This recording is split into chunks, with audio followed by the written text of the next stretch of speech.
Sir, आज आपने meeting ली डूंगरी बांध को लेकर, क्या किन बिंदुओं पर चर्चा की, क्या दिशा निर्देश आपने अधिकारियों को दिए?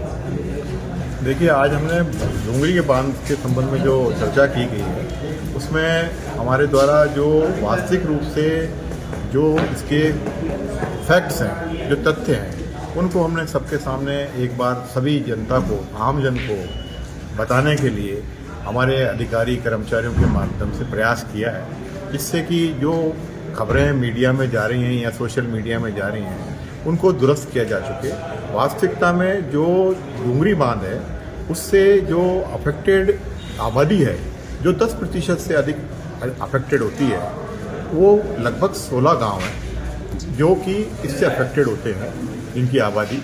इसके अलावा जो 10% से कम है, जो नदी नालों के लोअर लाइन एरिया में आते हैं, वो अफेक्टेड होते हैं। बाकी 10% से अधिक तो हमारे 16 गांव ही अफेक्टेड होते हैं आबादी में। वो हमने आप इन सभी को बताने की बात की है। वो जो ये जो तथ्य है, ये जो सरकारी डॉक्यूमेंट है या जिस बात पे हम अब कर रहे हैं, वो निश्चित रूप से प्रमाणित है। सोशल मीडिया पर 88 गांवों के विस्थापन की सूची वायरल हो रही है और लोगों में भी आक्रोश है बांध बनाने को लेकर।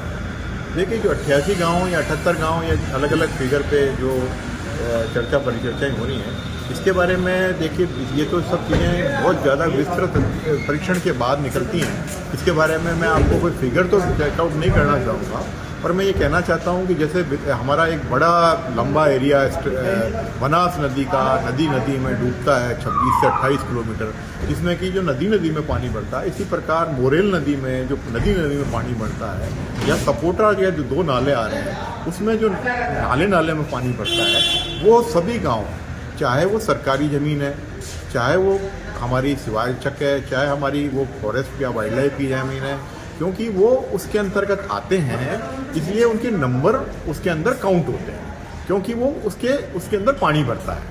तो ये जो चीज़ें हैं 78, 88 या जो भी अपन फिगर बोल रहे हैं, जो आपके इसमें आ रहे हैं, ये प्रमाणित नहीं है। अभी कोई भी फिगर प्रमाणित नहीं है, क्योंकि ये जब तक इसका विस्तृत परीक्षण नहीं हो जाएगा, विस्तृत रूप से हम पूरा अध्ययन करके एक चीज़ पे नहीं आ जाएंगे, तो ये प्रमाणित चीज़ें नहीं होती हैं। परंतु मैं आपको ये पूर्णतः उसके साथ तथ्यों के साथ बताऊंगा कि जो हमारे डूब में आबादी जिसकी डूब में आ रही है, जो गांव डूब में आ रहे हैं, वो 16 ही हैं जिनकी 10% से अधिक आबादी प्रभावित होती है। कितने चरणों में डूंगरी बांध का निर्माण किया जाएगा और जो लोग हैं जिनको विस्थापन किया जाना, उनको मुआवजा किस आधार पर दिया जाएगा? देखिए, मुआवजे के जो प्रावधान है वो हमारे पास में जो एक्ट है 2013 का, उसके अंदर बहुत स्पेसिफाइड है। उसके अंदर हमारे को ज़मीन का मुआवजा जो है वो हम जो डीएलसी निर्धारण होती है और जीएसटी निर्धारण होते हैं, उसके जो फैक्टर्स इन होते हैं, जिसकी जो दूरियों के अनुसार, उसकी रोडों के अनुसार जो फैक्टर्स इन होते हैं, जो 1.25 गुना से लेकर 2 गुना तक निर्धारित है। इसके अलावा सोल्यूशियम 100% जोड़ने के बाद जो प्रावधान दिए जाते हैं, वो सभी जगह निर्धारित प्रावधान के अंतर्गत दिए जाते हैं। इसके अलावा जो हमारे पास में जो आबादी जिसमें प्रभावित होती है, जिनकी, उनके लिए जो मकान के मुआवजे हैं, ज़मीन अगर पट्टा है तो पट्टे का मुआवजा है, मकान के मुआवजे निर्धारित ही किए जाते हैं। इसके अलावा जो हमारा जो हमारे जो उसके अंदर जो बालिग मेंबर्स हैं, उनके अंदर जो डिस्बर्समेंट अलाउंसेस के हमारे जो उसके अंदर प्रावधान है वो भी दिए जाते हैं। ये सभी प्रावधान उसके अंदर निहित है। जो मुआवजे की स्पष्ट गाइडलाइन क्या है? स्पष्ट गाइडलाइन है जो निर्धारित है, और इसको हम जल्द ही सभी आम जन के सामने खोलेंगे।